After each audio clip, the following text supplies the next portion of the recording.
So what I wanted to talk about for a start is this place. This is called Uummannaq up in Greenland, and it's an island, rocky island, completely surrounded in winter by sea ice. And we had arrived in this area just the day after the first boat managed to break out the harbour, which is up on the right.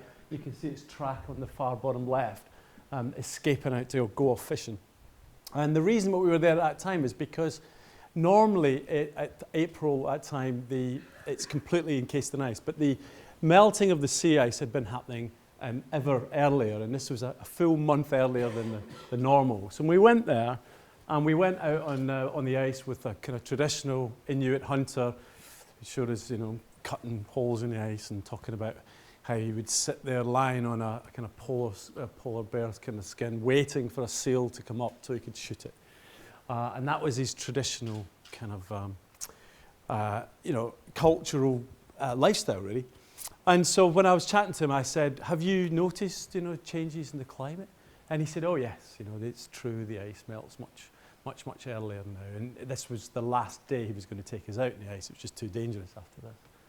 And I said, and is that really bad? No, he says, it's brilliant. It's really good, this climate change. He says, because now we get a full month's extra fishing. Compared to a month extra lying cold on the ice, waiting for a seal to pop their head up, a month out on the sea, getting fish in, it's fantastic. The other thing about that place, that extra month means that, for example, the cruise ships have got an extra month coming in and docking in this place, so the economy's booming. The houses and roads, nothing happens in the winter, it's just too cold. We get an extra month for that community to kind of act normally. In the far background, there's those hills, there's an iron mine that's just now started to open up. And when we were there, they were just selling off petroleum licenses just off west coast of Greenland. And the Premier of Greenland had said Greenland is going to get rich burning fossil fuels that have been kind of exposed, if you like, or an ability to access them exposed by global warming. So I came away very confused by the whole thing. Absolutely massive cultural differences. The climate change getting felt in this extremity of the planet, changing the way people's lives. But equally, a lot of people arguing that this is a good thing. And so that's really what I want to look at, is this contested area of what people feel about some of these science issues. There's no question up in that area. There's no debate about whether it's happening. The debate is about whether it's good or not. So if you look at the science is, in many respects, pretty clear, and that's going to be one of the prevailing themes through this talk. For me, this is the most compelling graph there is. And sometimes if I'm asked to just show one graph and talk about one graph, this is the one that I use.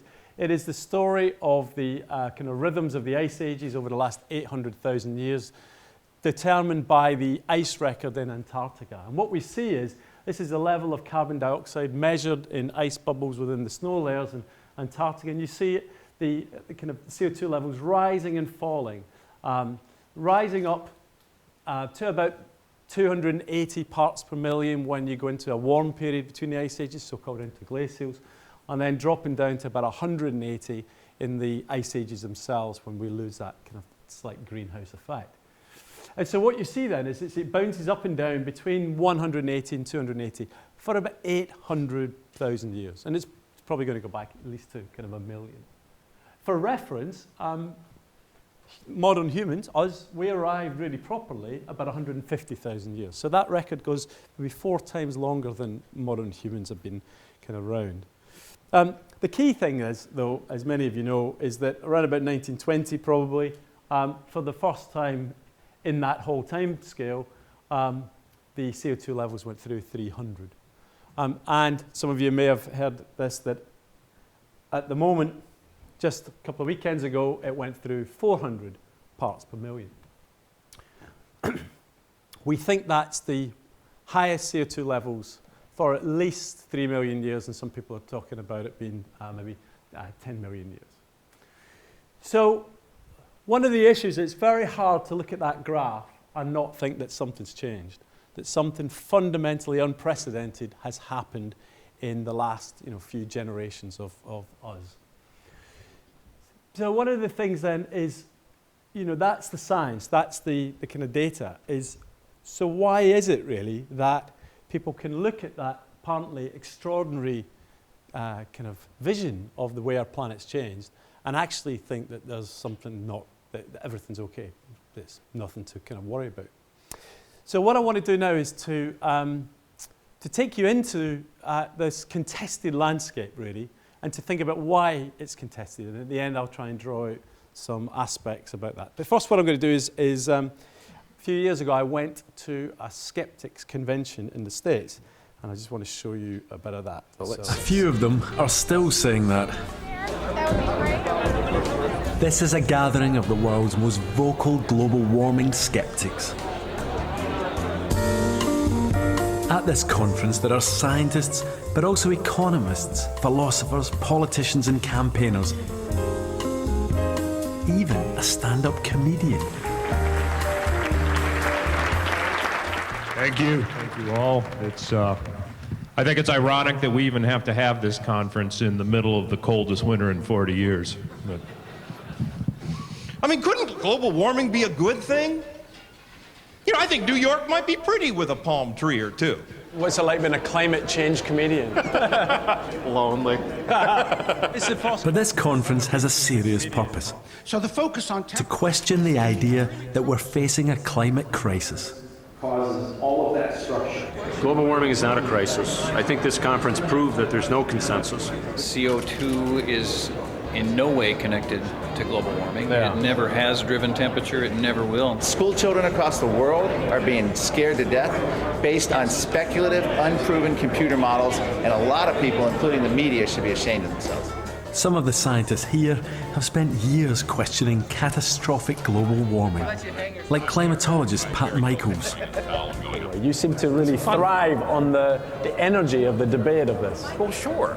I mean, I kind of picked this was going to happen somewhere around 1972, which, you know, I date myself, said ONeil. Allen. Have you lost friends over this, for example, or has it got to that level? No, I don't think anybody should go into science to make friends. The carbon dioxide is not a pollutant.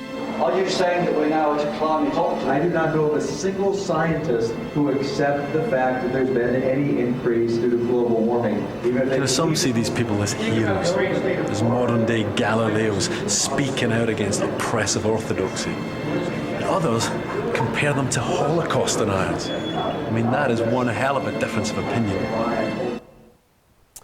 So one of the things that I should say at this point is that I'm not a climate scientist. My PhD is in geography geology, but it's looking at earthquakes and tsunamis and volcanoes, and climate comes into it in a slight kind of side glance, really. But that's the key thing, and it's important, is that one of the things for me is that when I started this whole thing, wasn't really sure where I was. I knew people on both sides of the kind of camp. But what I was interested in is why is it that people disbelieve in many cases, what seems to be very compelling kind of science, and that's what I'm going to be kind of exploring a little bit. The one thing very few people, even the kind of most strident skeptics, disbelieve is this. This is the graph of measured CO2 from about 1957 by Charles Keeling from Mauna Loa Observatory. And what's interesting, a couple of things that's interesting about this. Charles Keeling starts off by, he's the one that really nails the ability to measure in a kind of systematic, detailed way the actual atmospheric CO2. And he starts to measure it. And even from in the first few years, you see that, for a start, you can see the kind of up and down signal, the kind of seasonality signal in the CO2 because of the big northern hemisphere dominating vegetation. Vegetation flourishes, pulls in CO2, in winter dies, releases it. So you can see the kind of breathing, really, of the planet very early on. But even in the first years, he also saw there was an upward movement. What you don't see there, I think because they filled in the dots, but there's a time period in 1963 when the dots stopped because Keeling was refused, his research funding stopped. And when he was trying to get research funding, he said, look, you've demonstrated you can do it. It's all very interesting. Go off and do something else. And what was interesting is that Keeling then kept at it, supported by his head of the university, Bill Nierenberg, who secured him the funding to continue on collecting that data. And if that hadn't happened, well, it's hard to know what point we would have picked this up. But certainly that continuing measurements show that inexorable rise in carbon dioxide that both sides of the debate recognise that is there. So no one really disputes that carbon dioxide levels are rising throughout this time period. It's everything else that go around it that's argued for.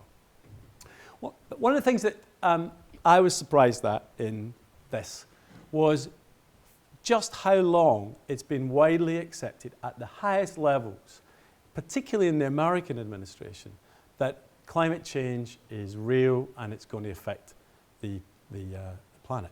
Because we tend to think of particularly the US, as being this kind of dinosaur that's way behind the times. But actually, the first detailed mention of climate change in a political session comes in 1965. And it comes from this guy, Lyndon Johnson, and it comes in a speech that he makes to Congress, where he says, this generation has altered the composition of the atmosphere on a global scale through a steady increase in carbon dioxide from the burning of fossil fuels.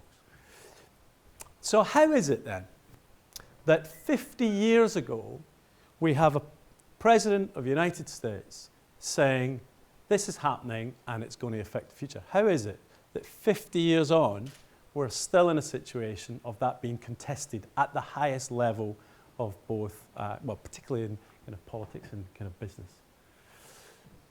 To get explored at, we need to track a little bit further on. So by the time this notion was gathering in science, and I'm not going to do the survey of that, but the next jump really jumps to the late 1970s, and it's a different presidential tenure. It's Jimmy Carter. And this is the time of the oil crisis, Middle East oil crisis.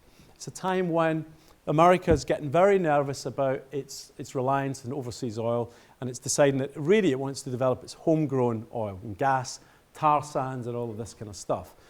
But equally, the president is highlighted to the president that this fossil fuel stuff has got a barb in it. In other words, that it's going to potentially affect the world's climate.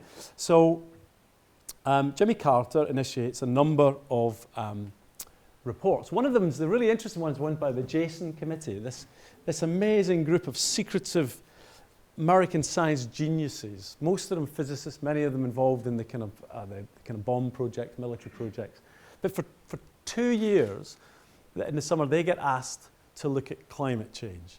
And these guys are not short of confidence. They create this thing, the long-term impact, this report, and they include it in the Jason climate model of the world. They just build their own climate model. They just put it all together. And that really brings out the fact that CO2, fossil fuel burning is going to raise CO2 levels, which is going to raise temperatures, that the effects will be amplified in the Arctic, and that it's going to cause sea level rise, and all of the main elements that we have today in some of the climate reports that I'll come to are there in the Jason report. They're kind of sketched out, but they're there. And that's because it's basic science, it's basic physics, and these guys are very smart people, and they could suss that out.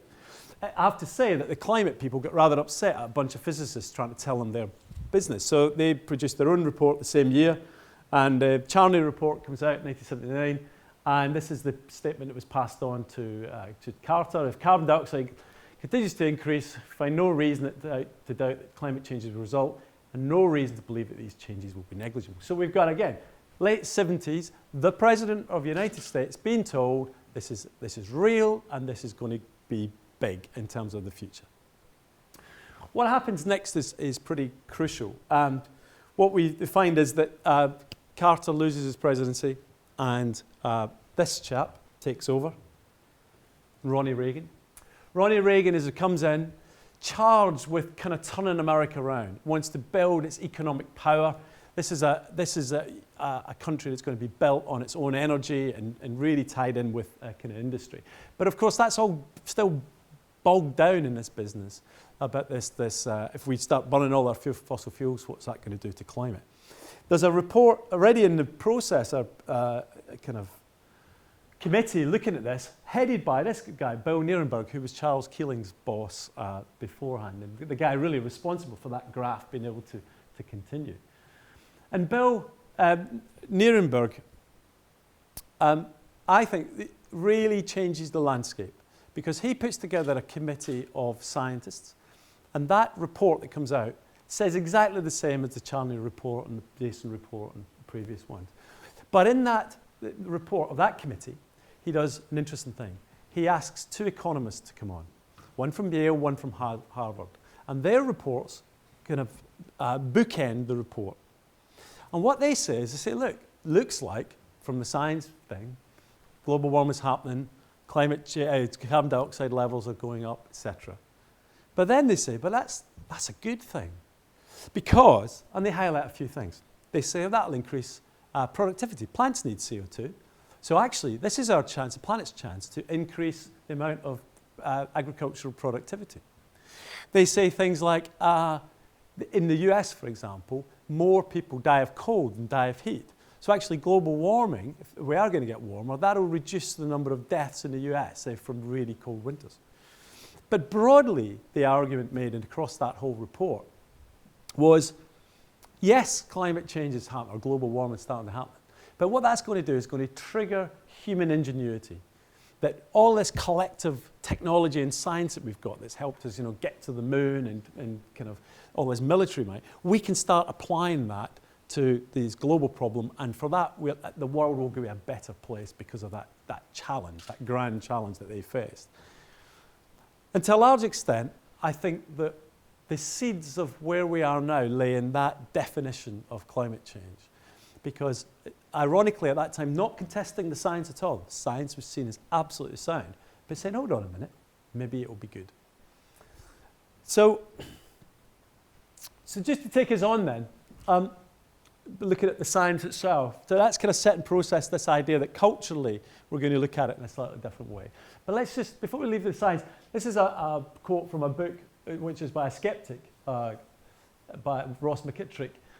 But I like this quote because I think it's true, but I think it's insightful as well. Global warming is a topic that sprawls in 1,000 directions. There's no such thing as an expert on global warming because no one can master all the relevant subjects. On the subject of climate change, everyone's an amateur in many, if not all, of the relevant topics. And there we've just got, I've got trees because things like dendrochronology and past climate really pretty important. Climate models of temperature, how you measure temperature across, very variable and across regions and across the globe. How ice sheets behave, and particularly what's happening in terms of the dynamics of melting ice sheets, and then the role of the kind of the sun in terms of solar physics. And that's just a few of them.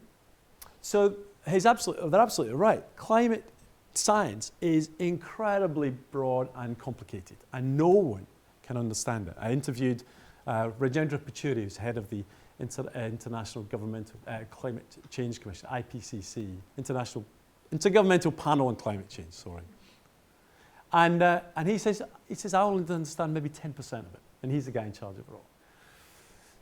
What's interesting about this is that there's an implication in there that, said that second bit about everyone's an amateur, we're going to come out later on, is that because you can't be an expert on it, then even amateurs can have a viewpoint. That's a subtlety that's going to come out later.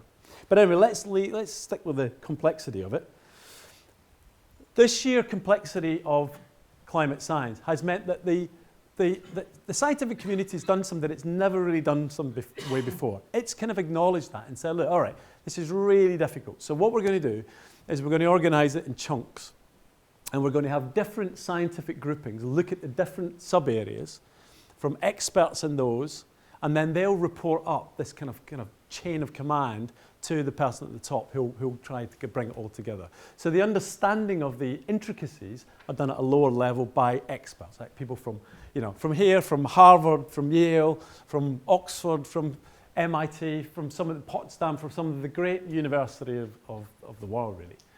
And what that means is you bring that all together, you try and summarize it, and out of those summaries, you create summaries and summaries. And eventually, you have a summary for policymakers that goes to politicians and tries to make sense of it.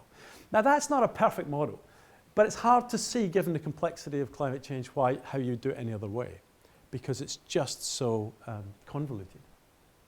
So anyway, what that means is lots and lots of scientists. It's also the other thing I should say about it is it's a process that's incredibly transparent. It's been argued it's the most transparent piece of science that's been done since the start of science. In other words, the draft report is put out there. People can sign up to be reviewers. They can go in, they can make comments. Every comment has to then be replied to by the experts. Their replies are posted, and then the kind of final report's done. So I don't know anything else, any other piece of science that allows people to get really kind of take apart the intricacy, the inside of it all. And so we end up with a whole series of reports from the IPCC. And if I had them here, they would pile up to about my height, really, in terms of the sheer amount of weight on it. Now, there is an alternative to the IPCC. I've got it here. It's this, actually. This is the non-governmental panel on climate change. So this is the alternative version. Let me just... So it's a summary for policymakers by a bunch of scientists who are, a bunch of individuals, who are opposed to this notion that humans are changing the climate. Now, the first thing is, it doesn't come up really high compared to my kind of thing, but that's not the important thing, because it could well be that, of course, that these ones are just full of scientific gibberish, and this one cuts to the chase. So the key thing here is to look at the people who made that, because I've said the IPCC has got this kind of layered hierarchy of kind of scientists, and here they are. Now, Fred Singer, who's a chap there, was head of the US Met Office. So he's, or Meteorological Society, I should say.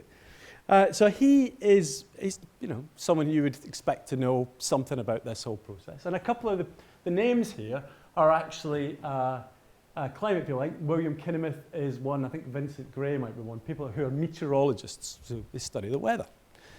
But it is interesting looking at some of the other ones. For example, Richard Courtney, United Kingdom. He was editor of Coal Monthly. If you look at someone else I'll come back to, like Christopher Monckton, well, we'll come to it in a minute, but he's probably the most strident kind of public profile skeptic around. He's got a humanities degree from Cambridge. He's got no kind of scientific credentials. The key thing here is if you go through those names, not a single one publishes on climate change. So this is what I find intriguing and staggering, is that the group of people who are telling us that there's nothing wrong with the climate, is a group of people who essentially have no credentials in climate science. And what's being contested is the whole weight of the climate science community's kind of view. And the idea that they have equal weighting and equal bearing on a debate is really quite extraordinary. So one of the things then is this idea of, I think, of kind of credentials. But what's interesting, now let me read the first line of this report. Before facing major surgery, wouldn't you want a second opinion? I think that's fair enough, really. Someone's just, say, your doctor's just diagnosed you with maybe possible MS or something, some really serious disease, and you think, I'm going to want a second opinion. Now, you probably wouldn't go to that second opinion. It wouldn't go for that second opinion from your hairdresser. You would probably go to a specialist on the particular illness that's been diagnosed, say MS. This quote from Hugo Rifkin, it's quite an extreme quote. It's like your hairdresser diagnosing multiple sclerosis. It highlights this issue that the difference, the gulf in the scientific complexity of climate change versus the scientific credentials of those who espouse criticism of it is often absolutely huge, akin to making that such a dramatic medical prognosis from someone with no training. If you suspected MS or suspected cancer or suspected whatever, you would go to the specialist in that field. And to my mind, what's interesting is the specialists in the field of climate are the climate scientists. Nevertheless, this is Christopher Monckton with a whole set of things saying, look, there's no real problem there. Now, actually, funnily enough, one of the things is those people who have got no credentials in climate change, saying it's all rubbish. That's actually quite easy to counter because you just say you don't have any credentials in climate change. What's harder to deal with, I think, is when an expert, a kind of geoscience expert, also says it.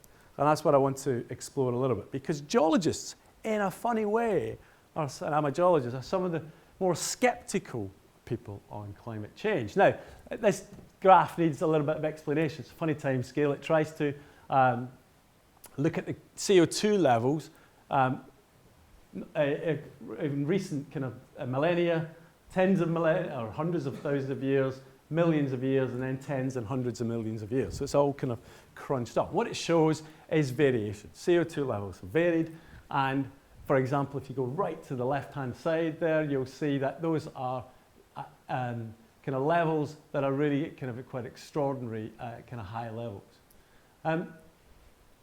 So there's a whole variability in there, and for geologists say, hold on a minute, or some geologists say, hold on a minute, that variability, maybe what we're getting here is just natural variability. How do we know there's something stupendous kind of happening? So there's been a number of books. I just want to highlight a few of the kind of people that have done this.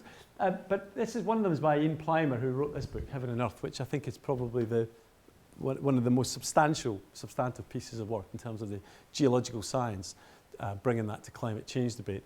He says if we cannot understand the biggest climate changes of all times, then we have to be circumspect about claiming we can understand modern climate. And that's relating to what those big changes are, going back into things like the early, the Silurian, the Ordovician, the Silurian, and the Carboniferous in times in the geological past when there was big hikes in CO2. So how is it then that a scientist who understands the planet and the way the planet works, how is it that they then are very, very skeptical about some of this? And that's what intrigued me. So let's have a look at one, Iain Stewart. Iain Stewart is a very interesting character. A few years ago, he took on the creation scientists in Australia and lost. He took them to task under the Trades Description Act for a book they wrote saying that the Ark was found in Mount Ararat. And he went up against them, and famously, he kind of lost and became bankrupt. But he's a gold geologist, so he manages to get his fortune kind of back, or his kind of economic back.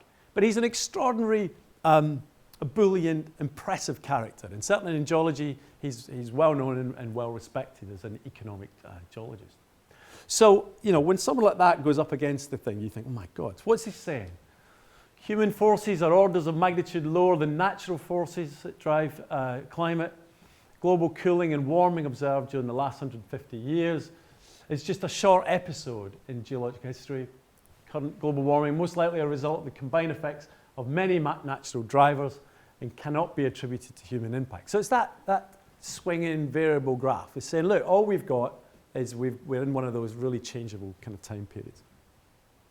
Another one that's interesting is a guy called Bob Carter, who's again Australian, who is a geologist that looks at sea level change and sedimentation over the last few million years.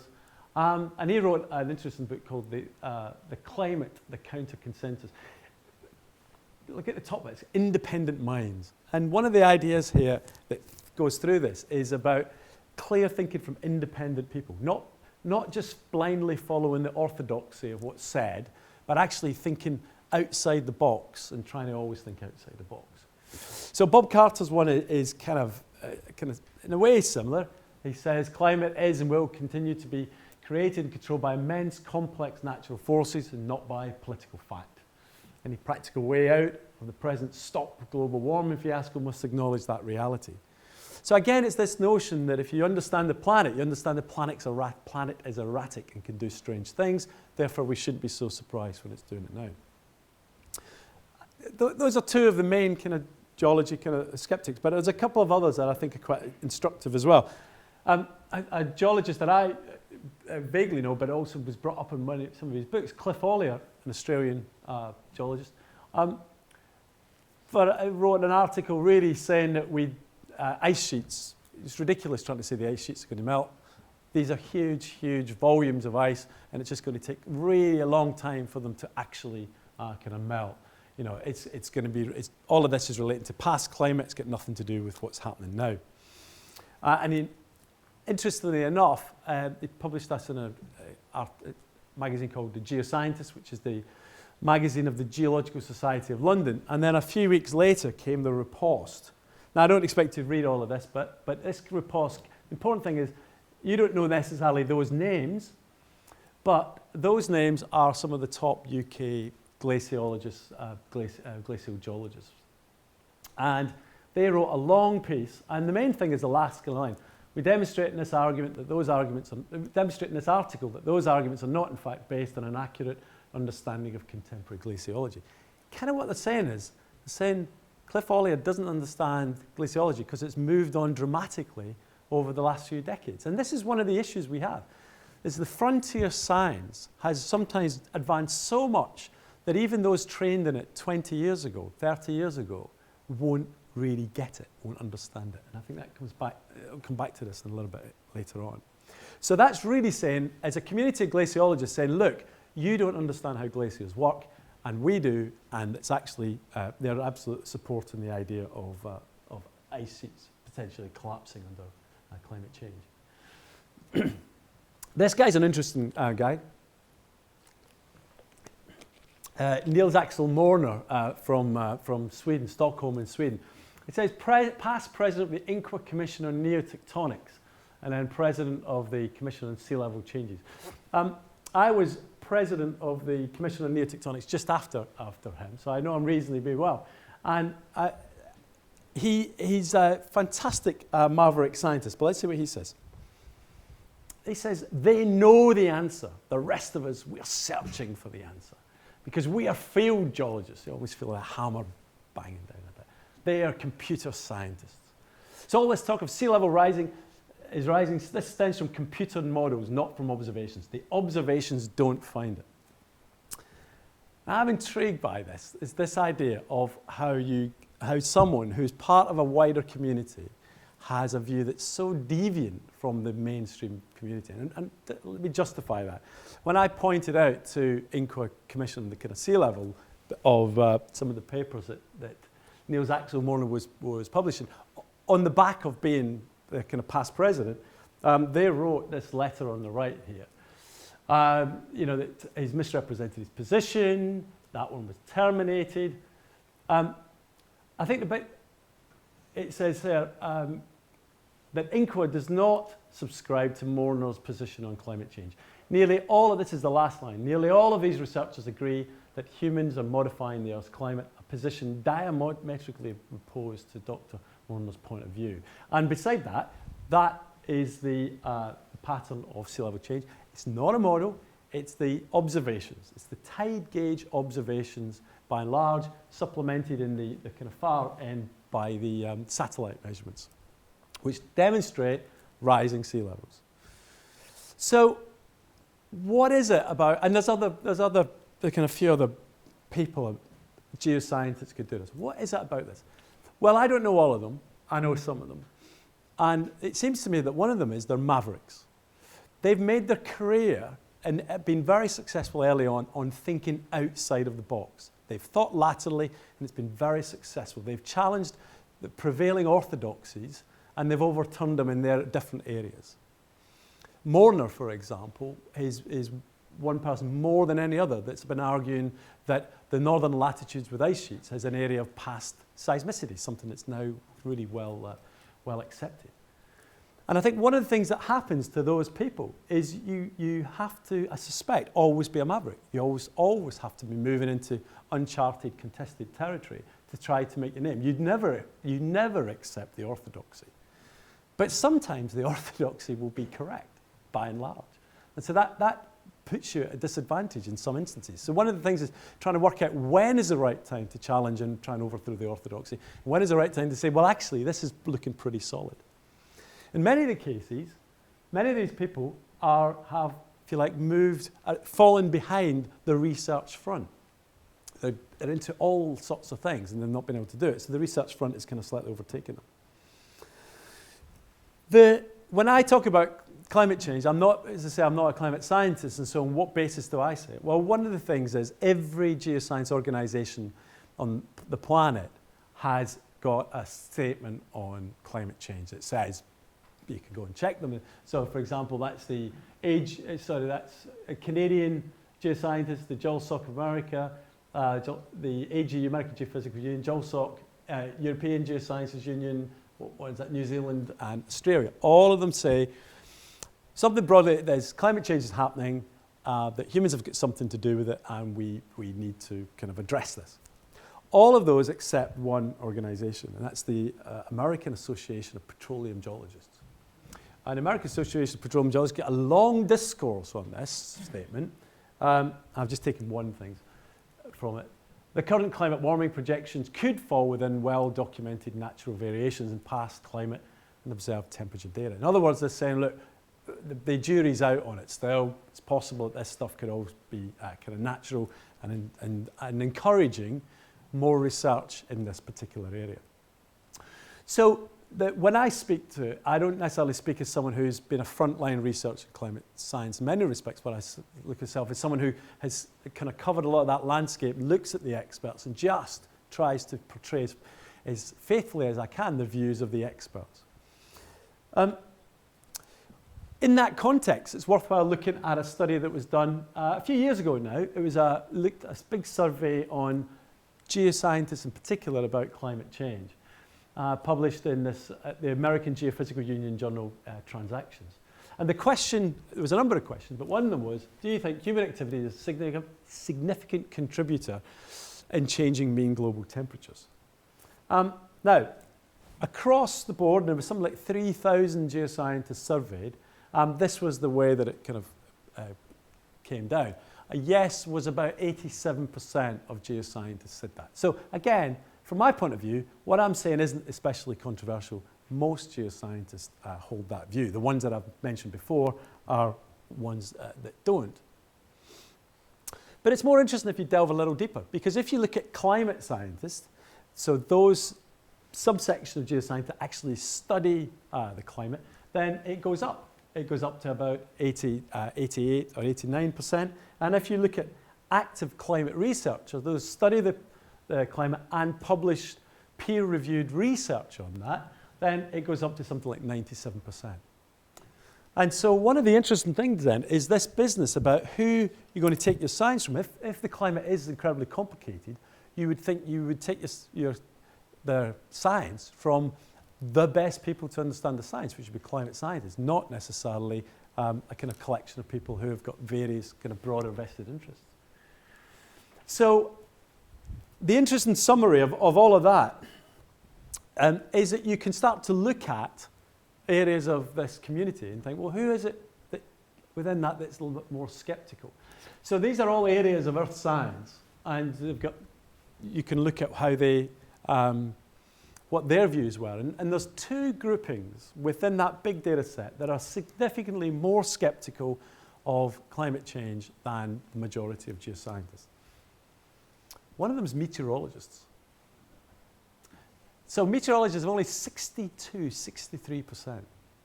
Now that's at first really odd. These are the guys that study the weather. They're the ones that should be really closely tied to all of this. So what's going on there? Well, it's not really clear. My suspicion, it'd be interesting to hear what you guys think, but my suspicion is it's a turf war, really. Here's this bunch of people that have built their careers on understanding the complexity of the weather systems, the non-linearity of it, trying to predict even into next week or next month. It's hugely challenging.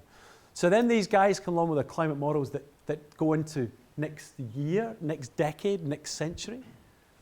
How can that be? So I think that one of the aspects is that community is really struggling with this bunch of incomers that's come along. And of course, they're not trying to say, in 100 years, is it going to rain in Exeter? What they're trying to say is, in 100 years, in this region, will it be warmer? Will it be wetter? Or something like that. And the other one is economic geologists. Only 54% of economic geologists believe that climate change has got a human factor. And put a little quote, I can't even remember where I found it now. It was on Twitter or something like that. It's just someone saying, it's kind of interesting because if I compare the academics that I know to the people in industry, academics broadly accept climate change, the people in industry don't. And I think there's two conflated things in this one. I think it's the fact that on one hand, the people in industry, when you leave academia, You go into industry, you're not really reading the front-line science anymore. You're going off and earning money. You're doing a job. You're finding gold or you're finding oil or something like that. You're not going and reading the journals, going to conferences and following it. So I think to some extent it's easy to fall behind that research front. I think the other thing though is those industries, particularly oil industries, are on the real back foot. They're the ones that the finger's getting pointed at. There's been a problem. So I think there's a defensiveness coming out through there as well. But, you know, as I say, it probably explains to some extent why some geologists are kind of more sceptical than others. The take-home message, whatever, from this source is this quote.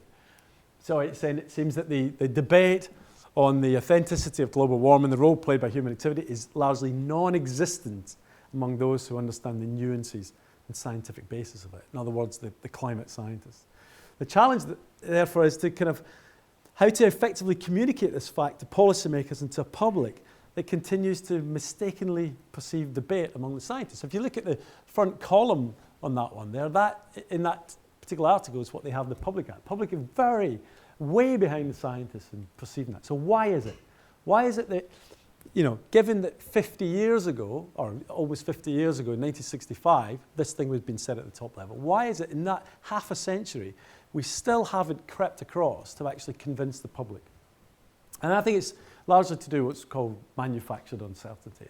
Manufactured uncertainty is something that's come out of the tobacco industry, has gone into the drugs health industry, and is now reaching into any area of contested science. And that is the notion that as soon as you have a challenge to a particular a kind of challenging viewpoint, vested interests develop to oppose that. And the lessons that are coming to climate change were developed and tweaked from the tobacco industry's kind of resistance to bringing in legislation for tobacco control. In fact, this is so a lot of work on this is done by David Michaels, who was Clinton's kind of drugs czar during his time. And really, in those papers, talks about public health, talks about the difficulty in getting drugs legislated. If there's a drug suddenly that looks like it's got side effects, trying to get it taken out of the market. In his tenure, I think it was only one drug was ever rejected because of problems. Almost everyone was fought tooth and nail by the drugs companies to try to keep it. And his argument is that same way of thinking has now pervaded climate change. The key thing there is this business about doubt. Doubt is a product, since it's the best means of competing with the body of fact that exists in the mind of the general public. It's also the means of establishing a controversy. A famous one for climate change is called the Frank Luntz memo, which is kind of shown on the right. Frank Luntz is up there in the top. And I've taken bits from that. And I think it's in, at the moment, photos believe there's no consensus. The second one says, should the public come to believe that there's a consensus, that it's settled, their views about global warming will change. And then the kind of killer one really is in the middle one. Therefore, you need, and this is sent all to kind of Republican kind of activists in the States, and almost 10 years ago now, 10 years. You need to continue to make a lack of scientific uncertainty a primary issue in the debate. Debate's closing, but not yet. It's closed. There's still a window of opportunity. In other words, what you need to do is to see that you need to find dissent, small amounts of dissent in the science, and you need to amplify that. You need to pull it out, and you need to say, look, they just don't. They're all disagreeing with themselves. In fact, actually, it's simpler than that. There's 3 simple steps to what people could refer to as kind of junk science, either junking science or pseudoscience junk science. The first, and this is all from the kind of tobacco control story. First one is you say, look, there's no cause and effect here. This does not produce that. And they could contest that at every layer. But at some point, more and more studies start to come out that actually suggest there is a really telling, suggestive cause and effect. So then you go to kind of step 2. Step 2 is to say statistical data, it's past statistics. Statistics can tell you anything. What do they know? But of course, what happens is, again, over time, the statistics just get better. The studies get bigger. There are more control and kind of meta-analysis, etc. And eventually, it's really start to be very, very compelling. And then it's step 3. And step 3 is a beauty. Step 3 is beautiful. It's actually beautiful. More research is needed. They say, look, this is interesting. These scientists might have got something here. We should give them more money. What we shouldn't do is rush and change the economics or the taxation or anything like that. Let's wait until the scientists sort this out. But yeah, give them loads more money to sort it out. And of course, it misses the point. The science isn't about that. It's not about providing truth. Scientists just ask questions, constantly asking more and more questions. So having a resolution from science is actually a kind of misguided view of what science's job actually is. Although to be fair, I think scientists are starting to have to redefine that because of this. I also don't know a single scientist that wouldn't take more money for more research than something they absolutely believe in. So it's a kind of win-win. But what it does is it just puts off any kind of direct action because we're waiting for science to sort it out. So you end up with something like this. This is a little bit old now. And it's a kind of graph of temperature rise over the last few decades. And one of the things you hear quite often is that, for example, global warming is switched off. It's switched off through the the last, from 2000, etc. And in many cases, some people say it's actually declining. And of course, one of the issues is, it's pointed out, is it really depends on how you look at the graph, really. You can various straight line relationships through that can suggest that it's flatlining, that it's rising really fast. Or in fact, if you took a literal one of the, as some people do, take the top of the peak in 1999, or 1998 rather, and then kind of draw it to where it is, and it's actually kind of leveled off a little bit more, you actually get it declining. So you can use data in whatever way you want. That huge peak in 1998, by the way, is an El Nino, a super El Nino, a really warm year for the planet. But even aside that, the point is that it's that misuse of data.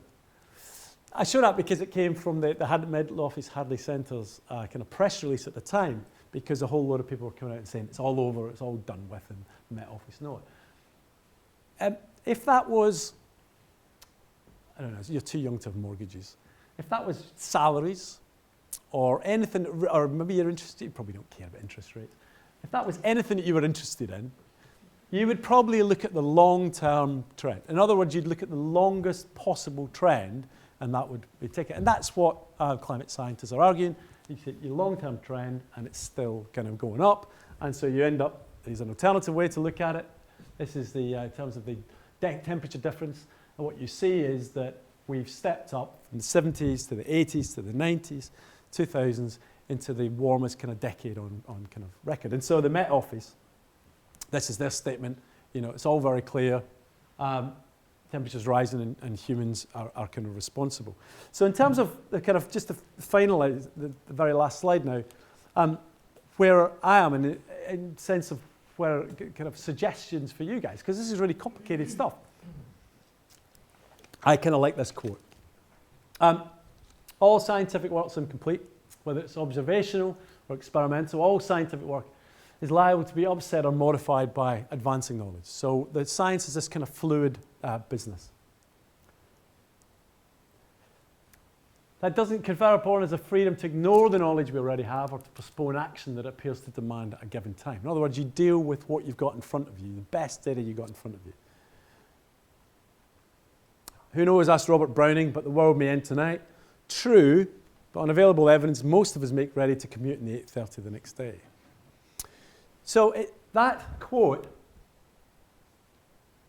was given by Sir Austin Bradford to conference Royal Society of Medicine in 1965, same year that Lyndon Johnson starts to kind of raise climate change. And it's this point that I want to make, is this business that it really doesn't, he was talking about kind of medical world, it doesn't really matter what area of contested science you're dealing with. All of these issues, I would argue, are there. And it's been able to tease out what is manufactured, what is genuine uncertainty, and at what point you accept that scientific uncertainty and step forward and then say, right, it's kind of time for action. And that is a really difficult thing. So thank you very much.